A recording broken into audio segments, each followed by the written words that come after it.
Hello everyone and welcome back to my channel, Jackie's Crafty Time. Excuse me. I am filming today on Thursday, March 11th at 12:45.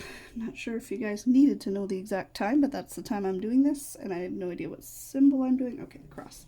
I am using my diamond pen that if you watched my pen video, this is one of my new ones. It is gorgeous and I love it. Let me see if you guys can see where I'm at. Okay. I hope everybody's having a good day and staying safe out there, not being too busy. I've been off work since Tuesday now. I have 5 days off, which is nice. Yesterday was my daughter's second birthday, so that was fun. I mean, it was quiet, but it was nice. You know, we didn't really have the big party. I had signed my son out of school at lunch, and my husband came home early. So after her nap, we ended up taking her to the park for the first time. She's never been to a park, because this time last year, obviously she was turning 1, and then 6 days after her birthday, the world shut down. So we haven't really taken her to any parks or any type of thing like that. So when she seen like the playground and her little mind was blown. So we did that for about 2 hours. We went to the park and played, and she did not stop running the entire time. And I'm trying so hard not to be like the helicopter mom where, like, you know, I'm hovering, I'm running after her. My husband's very, very good at the, you know, just let her be, let her do that, you know, and I'm trying really hard to do that too, but I can't. I'm sorry, I can't see that symbol in the middle. Yeah, it is a cross. Okay, I thought so. So yeah, so she was running. She had no fear of the slide, no fear of the big slide. She went down them by herself, no, like nothing. Didn't care, like. Sorry, I hear thumping. I think it's my son doing gym. Sometimes he does like exercises. He's doing homeschool, obviously. Sometimes he does like exercises in his room, and it sounds super loud. Yeah, so she loved the park, which is good. I'm excited about, you know, taking her there now that it's getting nicer out, and our area's in the red zone, so hopefully we'll move into more better zones as the year goes on. Yeah, I think the grandparents are coming over tomorrow. They're gonna come over and see her. Just like I said, we're having small little things. Nothing, can't have a big party or anything, so I can't believe she's 2 already. And I know every parent says that, where they're like, oh, my baby. But seriously, oh, my baby. Like, I remember, and I figured today I would tell you, like, the story of how she came into the world, I guess. Because both my kids, my water didn't break for either of my kids. I had to have my water broken at the hospital. And I had to get it's called a Foley balloon, and put in every time for my son and my daughter now. And I'm done having kids. Like, no more kids for me. Do not want any more kids. After the last pregnancy, like, there's no way that I want any children anymore. I'm good. Yeah, so I had to have the Foley. So with Addison, who's my daughter, Addison was early. My son was 2 weeks late. He was my first, and he was 2 weeks late. Addison was the doctor said that she wanted to induce me earlier because she was gonna be bigger or something. But she was only 8 pounds, 8'7" when she was born, because my son was 8'8" when he was born. So I didn't think that was too big. I don't know, maybe another week or so would have been big, because her due date was March 14th. And they wanted me to have her a week early, March 7th. Well, what happened was I got induced, got the balloon, and then no bed available at the hospital by me. So they, like, I didn't get induced, like, they didn't break my water. They put the balloon in, and then they say, oh, if your water breaks, come back to the hospital. If not, wait for us to call you, and then come in and we'll start labor for you. Okay, fine. So we go home. Well, I live about 45 minutes away from the hospital. So when they called, the first time they called for a bed, I was asleep. It was like 3 or 4 in the morning, and they called, and I was like half asleep, and they're like, okay, come on in. And I was like, are you serious? Like, it's 4 in the morning. Can I come in? Like, whatever. So they can't hold the bed. Well, the next time they called, it was like 6 in the morning or something. And then they said, well, if you don't get here in 20 minutes, we're giving your bed away. And I said, listen, it takes me about 45 minutes to get to the hospital. And if I'm coming there, I'm having this baby there. Like, you are not sending me back home. Like, this baby is getting out. I was at the point where everything was uncomfortable. I couldn't lay down any which way. I couldn't get comfortable. Like, no, it was time. Any more plus symbols? Yes, I see one. Yeah, it was time for this baby to get out. Like, time to go. Yeah, so she was like, well, you know, we can't hold the bed for you, because if somebody comes in. And I was like, I'm telling you right now, if I come there, that bed better be there. So we drove. I called my mom, because we needed somebody to take my son, obviously. Called my mom, let her know, you know, we're going into the hospital. Hopefully the baby arrives or everything's all good. And we get there, and they take my, they do all the vitals check and all that, and they check us in, and I get the wristband, I go up. Well, the nurse put in an IV, and I guess she wasn't supposed to, because they were going to send me home, because I wasn't dilated at all. They were just going to be like, okay, we'll go home, and we'll call you.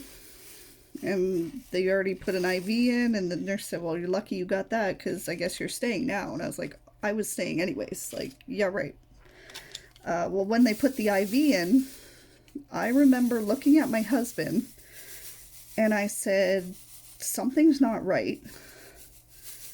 Go get a nurse. So a little side story, I'm terrified of needles, which is weird, because I can take the pain of them. I don't care about the pain of them. It's the sight of the needle, like touching skin. Like, even now I'm getting the creeps just talking about it. I can take the pain of a needle. It's the sight of it. I can't do it. It grosses me out really bad. And I pass out every single time. Giving blood, I faint every single time. When I give blood, I have to tell them that I'm a fainter, so they lay me down. Sorry about that. I need a drink. Okay, what am I doing? I said the 5, right? 350, yeah. 340, not 350. Brain. Can you see over here if I do? Yeah, you'll see me. Okay, so, where was I? IV. Yeah, so I told my husband, I said, you need to go get somebody. That's the last thing I remember. So my husband went out there, and our room was actually near the nurse's station. So that was kind of good. And he said, look, I need help. My wife needs somebody. Well, he said, oh, they were all chatting and stuff. And he goes, I looked back at you and you were shaking, like you were seizing on the bed. So he said, hey, can somebody help now that she's having a seizure on the bed? I've never in my life had a seizure. The next thing I know is they were tilting me to one side. My blood pressure must have dropped. But I went deaf. Like, I couldn't hear them. I could see their mouths moving over top of me. And I kept saying, I can't hear you, I can't hear you. It was really scary. Like, really, really scary. Like, I never experienced anything like that. So they ended up stabilizing my blood pressure. And then the one head nurse was like, oh, good thing you pulled that stunt. I guess you're staying now. And I was kind of like, really? Like, yeah, I meant to do that. That was what I came in here to do today.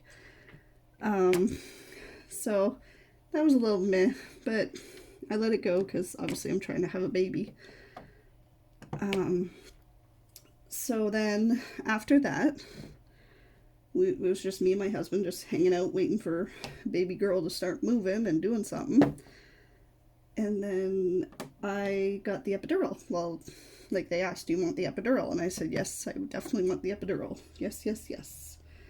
So the nurse that was on the day shift put me in the little ball. Aha, did you see that? That's hilarious. The putty took my placer right out of my pen. I might have to put some washi tape around that. Sorry, that distracted me. I'm gonna try not to say So the nurse put me in the little, like the, where you crunch up and they're gonna stick a ginormous needle in your spine. Which is, I told them, I said, do not let me see that. Do not let me see it. I can't, just do it. And, well, I was having a contraction as they were gonna do that. So I don't know if that's what it was, or if that little nurse couldn't hold me in the right position. You're gonna see my arm for a second because I cut the plastic in properly here. I don't know if it's that or that the nurse couldn't hold me in that position, but it didn't work. He couldn't get it. So he's like, I'm gonna try again. Okay, fine, try again. 4 times he tried to get it in. On the 4th time, he said, I think I got it, which is not what you want to hear when there's a needle in your spine. So he goes, can you feel anything change? I said, yeah, my shoulder's getting cold. And he said, that's good, that's good. That's the numbing, it'll move down. It didn't, let me tell you. They put it in too high, I guess. I don't know, but it didn't work. So I felt every contraction. I was crying. I was telling my husband, I can't do this. I can't, what am I gonna do? Well, they couldn't get the anesthesiologist back because he had gone to emergency C-section. So I had to wait till that was done. When he came back in, there was a new nurse, and this nurse was maybe 5 foot nothing. She was a tiny little nurse. When I tell you that she must be a bodybuilder or something, she crunched me into a ball for the next epidural. And I told her, I said, I'm going to have a contraction. I can feel it. And she goes, don't worry. She goes, I got you. She goes, you won't move. And the anesthesiologist even told her, the first nurse did not hold me correctly. You're doing exactly what I need you to do. And it was in, and it was amazing. As soon as it, was in and done, I was asleep. I needed to just sit. I mean, obviously I'm not asleep because I'm trying to have a baby, but yeah, so that was fun. So I always like to remind my husband, I got 5 needles in my spine, blah, blah, blah. It's one of those little things you can hold on to. And then when, my daughter's older, I could say, I got 5 needles in my spine for you. So after the epidural, everything kind of just mellowed out. Ate my ice chips, waited for babies to come. My mom ended up coming up. This was all pre-COVID times, so yeah, she ended up coming up. My daughter was born 6:17 p.m. So we were there for actually quite a while now that I think about it. If we went in around 6.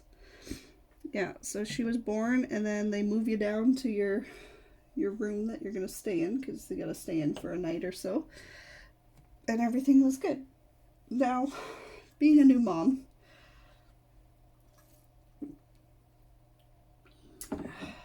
get another drink, guys.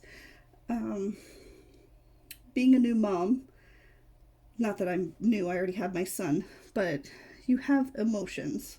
Your body is so chemically unbalanced and out of whack that you don't even know what is what anymore. I spent most of that first night in joy and then crying. And I cried, and I cried, and I cried. I cried so much that I couldn't get a handle on it. And then the news, they did some testing, and they come back and they said, look, we're going to have to keep her. Overnight, you have to stay. And this was the day that we were supposed to go home. I think it was the day we were supposed to go home with her. Yeah, because she wasn't cleared to go home.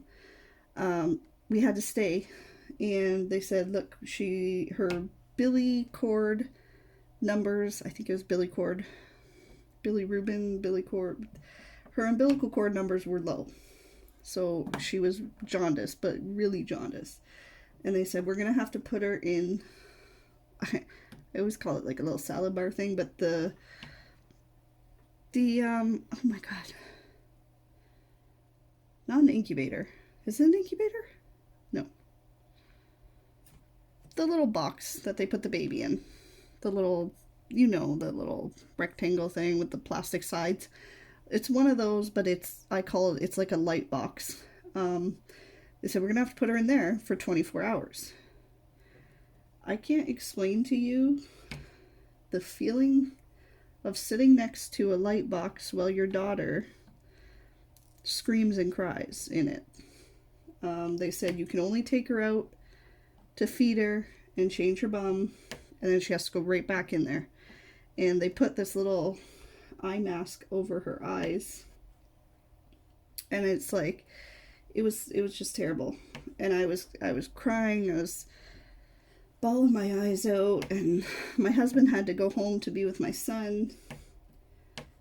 And so he talked to the nurse on the way out, and he told her, he's like, look, my wife is a mess in there, just go in and talk to her, keep it on her. And my husband was really, like, through the whole first year of having Addison, my husband has been like a rock. I just moved that whole thing, didn't I? Yes, I did. Sorry, guys.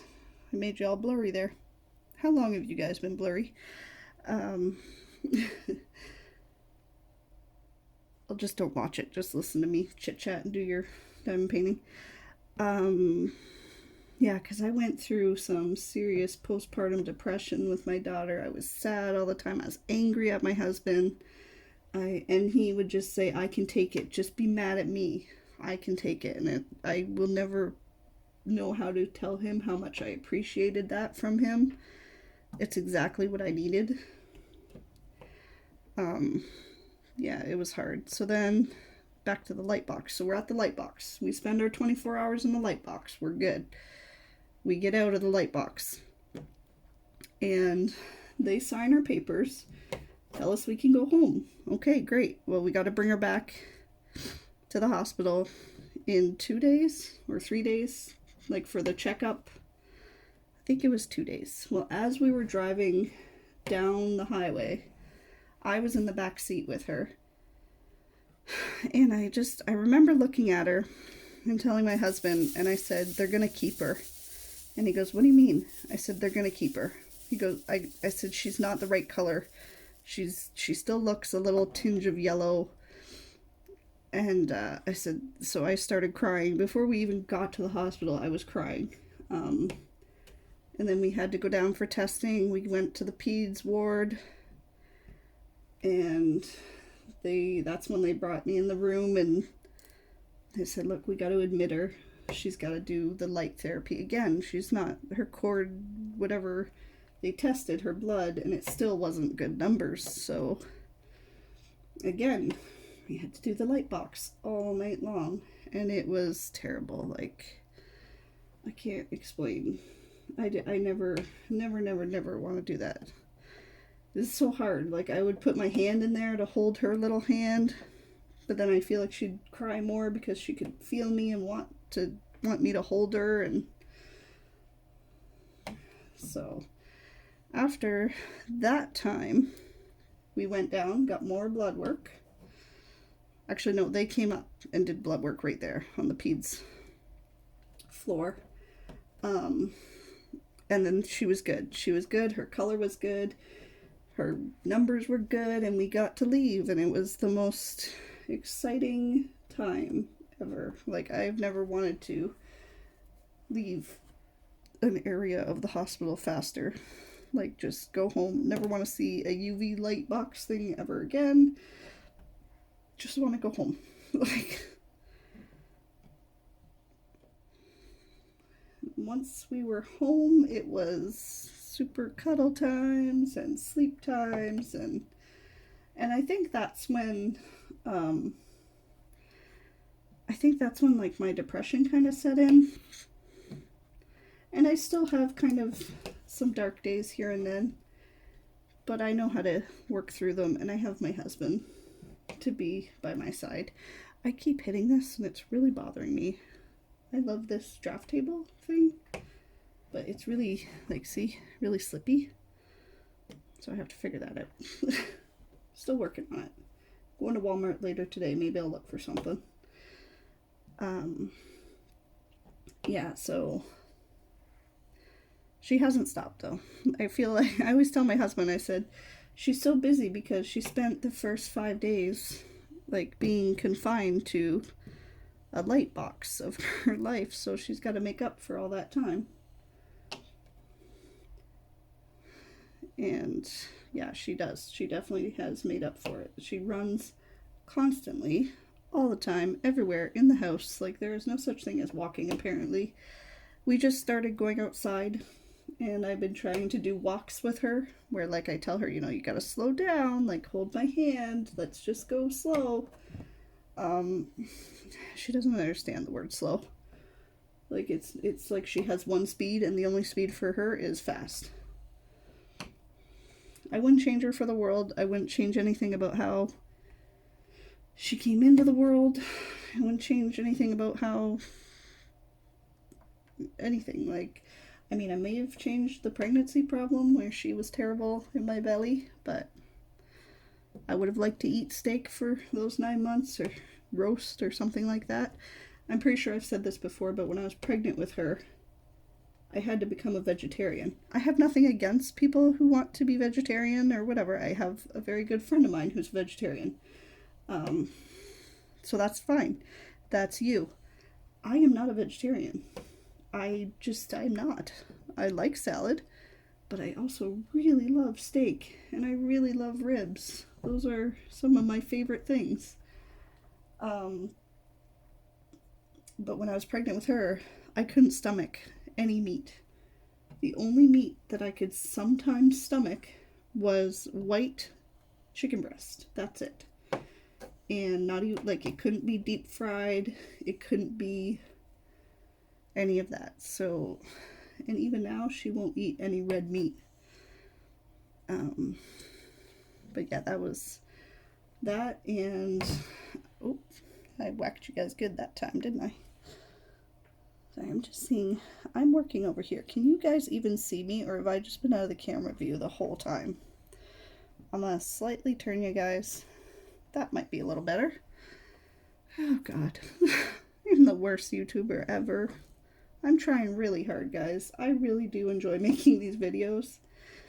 I'm trying to get a better rhythm with it, but life is hard right now. Like, I work, I have the kids, so I don't really have a set YouTube schedule. I have Talk With Me Tuesday, and then I try and do a Talk With Me Thursday. But if they don't go up till Friday or on a Wednesday, like, it happens. It's just, it's life. Let me see, how many minutes am I at? Okay, I'm going to probably close this one off at about 30 minutes. It's what I usually like to keep them around.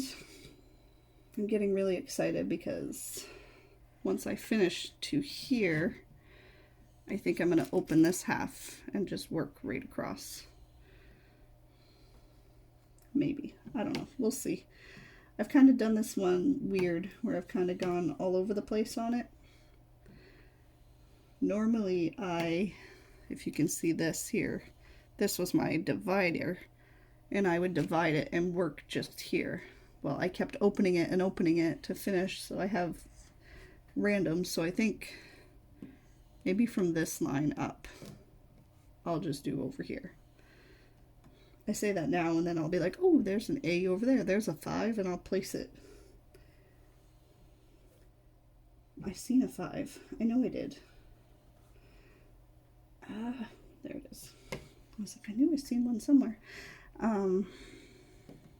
Yeah, so I also bought Dr. Seuss's Happy Birthday to You book for my daughter, and I'm gonna do kind of what I did for my son. So on this page, I'm going to write, you know, her first year. I'll write a little story about being pregnant with her and everything. And then this page, I'll write year 2 for when she's turning 2. And every year, I'm going to write in it little letters, which I thought was a pretty cool idea. I got the idea because I did my son's, for him, I did school. I don't want to talk too loud because he's here, and I don't think he actually knows about it. I've been pretty good at hiding it. I did his teachers every year from JK. Excuse me. And they've all signed Dr. Seuss's All the Places You'll Go for him. So I think that's going to be really cool in the future. Except last year I signed it. Because, I mean, right, everything shut down. Who else was going to sign it? That one feels really weird. Sorry if my head is in the shot there. You've probably just seen my big old head. Yeah, I'm saying a lot, guys. Yeah, so I wanted to give you a little story on Addison and how she came into the world, because it's her day. Well, it was her day yesterday. And my son, I will do his story closer to his birthday. His birthday's not till September, though. He was supposed to be born September 12th, and he was born September 24th. And the fun little thing about him is him and his cousin were born on the exact same day at 15 minutes apart from each other. So that one's for another day, another video. I'll have to write down a reminder to do his video. I am really liking this canvas. I should say this canvas came from, before I end the video, this is from Lori from All That Sparkles on Facebook. It is a full crystal canvas. All the drills are all crystal. All of my products are actually from Canada. So the canvas is from Lori, she's in Canada. Diamond Pens is in Canada. And so are my, I don't even have my cover minders up here. My cover minders, my little owl, see if I can get him to, he's been finicky lately. My owl, my game controller, I have tons of stars, I have a sugar skull, are all from Scentsible by Design, as well as my wax and putties are all from Amy at Scentsible by Design. So I hope you guys enjoyed the video. Give me a thumbs up, hit like and subscribe if you want to see more videos. I'm going to keep working on this while my daughter's still sleeping. Hopefully she sleeps for a while and I can get a lot of it done. Or I'll have to come back and work on it later tonight after I do groceries. Alright guys, that's it for me tonight. Oh my god, this afternoon. I'll talk to you again another time. Bye!